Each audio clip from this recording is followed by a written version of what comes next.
अस्सलाम वालेकुम। मौसम जी अपडेट सां गॾु मां आहियां नज़ीर बमरो। अॼु उतरियनि इलाइक़नि में यानी KPK ऐं आज़ाद कश्मीर गिलगित ही सवाबी खां वठी मथे पिशावर खां वठी मथे ऐं चारबाग वग़ैरह जे इलाइक़नि में, चित्राल जे इलाइक़नि में अॼु बरसाति जो सिस्टम ठहियो ऐं बरसातूं थियूं ऐं तेज़ हवाउनि सां बरसातूं, तूफ़ानी बरसातूं हुयूं, जेके अॼु सुबुह खां वठी तक़रीबन मंझंदि खां वठी 12 वॻे खां या 11 वॻे खां वठी इन इलाइक़े में काफ़ी देरि ताईं बरसातूं जारी रहियूं ऐं इस्लामाबाद जे फिज़ाउनि में पिणु बादल ठही विया। त ही सिस्टम हुयो, वेस्टर्न सिस्टम आहे ऐं इन जा असर अञा रहंदा, छो त वेस्टर्न सिस्टम एक्टिव आहिनि ऐं हाणे गिम काफ़ी अची रही आहे ओलह तरफ़ खां, जंहिंजे करे हिननि इलाइक़नि में बरसातूं थी रहियूं आहिनि। अहिड़ी रीति डेरा गाज़ी ख़ान जे इलाइक़े में पिणु बरसाति जो सिस्टम ठही वियो, जेको हल्को फुल्को हुयो। बाक़ी इलाइक़नि में मौसम बिल्कुलु साफ़ आहे, पर जेको सिस्टम अचे पियो यानी कि बे ऑफ बंगाल खां, उहो सिस्टम हाणे तयारु थियण जे मरहले में आहे ऐं काफ़ी ताक़तवर थी रहियो आहे। उन जे बारे में असां तव्हांखे तफ़सील ॾियूं था, छाकाणि त हिन सिस्टम जी बरसातूं कच्छ, भुज, गुजरात ऐं सिंध जे ॾखण इलाइक़नि में थींदियूं ऐं इन खां अलावा इन जा बादल सिंध जे ॿियनि इलाइक़नि ताईं पिणु पहुची सघनि था। हिन मालूमात खे ॾिसण लाइ हलूं था हवाउनि जे चकर तरफ़। ऐं असांजो चैनल सब्सक्राइब कंदा त जीअं मां ताईं अपडेट्स पहुचंदियूं रहनि। बे ऑफ बंगाल में ही लो प्रेशर तयारु थी चुको आहे ऐं इन जे ओभर तरफ़ ही जेको गोल चकर आहे इहो वियतनाम जे शहर में सेंटर अथसि ऐं ही आहे रगासा तूफ़ान जा जेके बाक़ी बचियल लो प्रेशर जा असर ऐं बादल वग़ैरह हिन जाइ ते यकीनन। त इहो सिस्टम जेको आहे इहो आहिस्ते आहिस्ते अॻिते वधंदो। जेकॾहिं 25 सेप्टेम्बर आहे त 26 सेप्टेम्बर ते ही हिन पूरे इलाइक़े जे मथां फैलिजी वेंदो ऐं उनजी जेका घिम ऐं बादल आहिनि उन्हनि सां जेके लो प्रेशर बे ऑफ बंगाल में ठहियो आहे उन ताईं इहे सभु कुझु पहुचंदो मटीरियल यानी घिम ऐं बादल, उन सां उहो लो प्रेशर ताक़तवर थी वेंदो ऐं उन खां पोइ ही हिंदुस्तान में दाख़िल थींदो ऐं 27 तारीख़ ते ही तक़रीबन हैदराबाद खां उतर तरफ़ तलाई जे मक़ाम ते हिन जो सेंटर रहंदो ऐं तक़रीबन पूरे हिंदुस्तान में हिन जूं हवाऊं गर्दिश कंदियूं सवाइ उतरियनि कुझु इलाइक़नि जे। पर 28 तारीख़ ते ही लो प्रेशर गुजरात में उन जूं हवाऊं ऐं सिंध में हिन जूं हवाऊं, कच्छ भुज में, राजस्थान में हिन जूं हवाऊं पहुचणु शुरू थी वेंदियूं ऐं इन्हनि जे हवाउनि जे पहुचण जो मक़सदु इहो आहे त इहा घिमियल हवाऊं उन्हनि इलाइक़नि में हल्का फुल्का बादल ठाहींदियूं। पर हिन जो सेंटर मुंबई में हूंदो त मुंबई में हिन जो सेंटर हुजण जे करे उन इलाइक़े में ज़ोरदार बरसातूं शुरू थी वेंदियूं, यानी मुंबई ऐं सूरत जा इलाइक़ा जेके आहिनि उन्हनि में बरसाति जो मिक़दार तमामु वधीक रहंदो। हिन जा बादल पूरे मुंबई जे इलाइक़े में, सूरत जे इलाइक़े में फैलिजी वेंदा ऐं तमामु ताक़तवर हूंदा ऐं तक़रीबन अधु हिंदुस्तान ताईं हिन जूं ज़ोरदार बरसातूं थींदियूं वेंदियूं ऐं इहो अॻिते हली 29 तारीख़ ते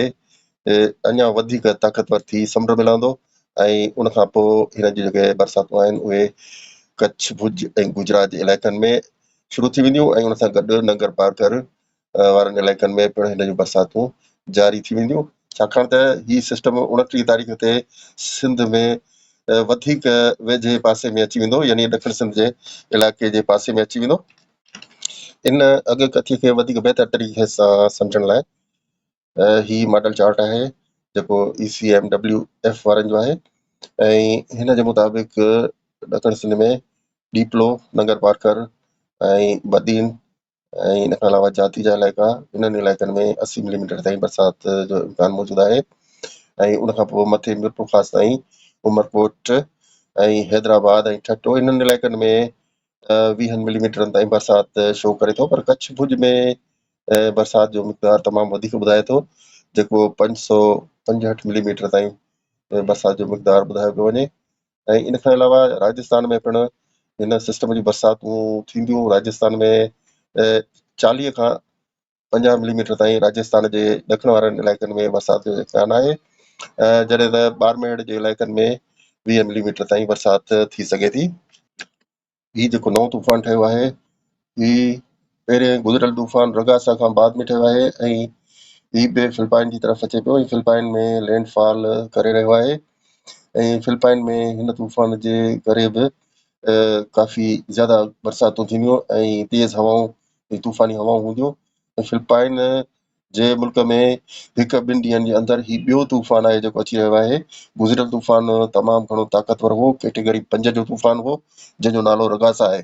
उहो ख़तमु थी चुको आहे, पर ही ॿियो तूफ़ान जेको पहुचे पियो उहो उन खां घटि ताक़त जो आहे, पर हिन में बि काफ़ी बरसातूं वधीक आहिनि। हिन वक़्तु पूरी दुनिया में तूफ़ान हली रहिया आहिनि। हीउ हिकिड़ो तूफ़ान जापान खां ओभर तरफ़ आहे, जॾहिं त इन खां अॻिते वञिजे ओभर तरफ़ त मैक्सिको खां ओलह तरफ़ हिकिड़ो तूफ़ान आहे जेको उन इलाइक़े में हली रहियो आहे ऐं इन खां अलावा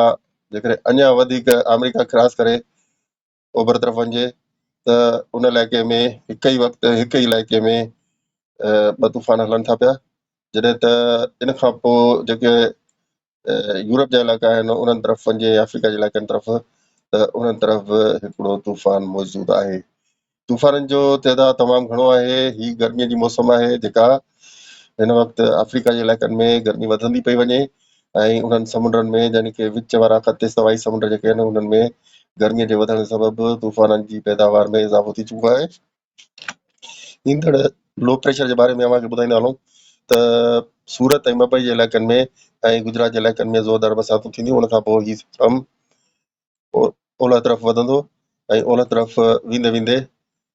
2 तारीख़ ताईं ही समुंड में तक़रीबन लहण वारो हूंदो ऐं 3 तारीख़ ते हिन जो सेंटर समुंड में लही वेंदो। अरबी समुंड में लहण खां पोइ हिन जो सफ़र अॻिते अमान जी रियासत तरफ़ थींदो, पोइ वरी अञा कुझु वधीक ताक़त वठी वेंदो ऐं हिन में काफ़ी बरसाति समुंड में वसाइण जी ताक़त पैदा थी वेंदी। पर इहो अव्हांखे ॿुधाईंदा हलूं त 1 तारीख़ खां वठी 5 तारीख़ ताईं जेके बादल हूंदा हिन खां जुदा थी वेंदा हिन सिस्टम खां, उहे बादल सिंध तरफ़ ईंदा ऐं कराचीअ खां अलावा ॾखिण सिंध जा जेके बि इलाइक़ा आहिनि उन्हनि में मौसम जुड़ाली थी वेंदी ऐं ठटो बदीन मातली ऐं ॿिए पोइ ख़ासि उमरकोट नगर पार्कर मिठी इस्लामकोट ऐं चोरजमाली, इन खां सवाइ नूरियाबाद हैदराबाद ताईं काफ़ी घणो जुड़ रहंदो ऐं काफ़ी ॾींहंनि ताईं रहंदो ऐं बादल जा टुकड़ा जेके आहिनि उहे ईंदा रहंदा ऐं कंहिं कंहिं वक़्तु किथे किथे हल्की फुल्की बरसाति कंदा रहंदा। पर जेका बरसाति कुझु वसण जहिड़ी हूंदी, कुझु वधीक मिक़दार में हूंदी, उहा 28, 29, 30 तारीख़ ते उन जा वधीक इम्कान आहिनि, पर बादल उन जे बावजूदि उन खां पोइ बि रहंदा। त इहा हुई असांजी अॼोकी अपडेट। असांजो चैनल सब्सक्राइब कंदा ऐं असांखे ॾींदा इजाज़त। अल्लाह हाफ़िज़।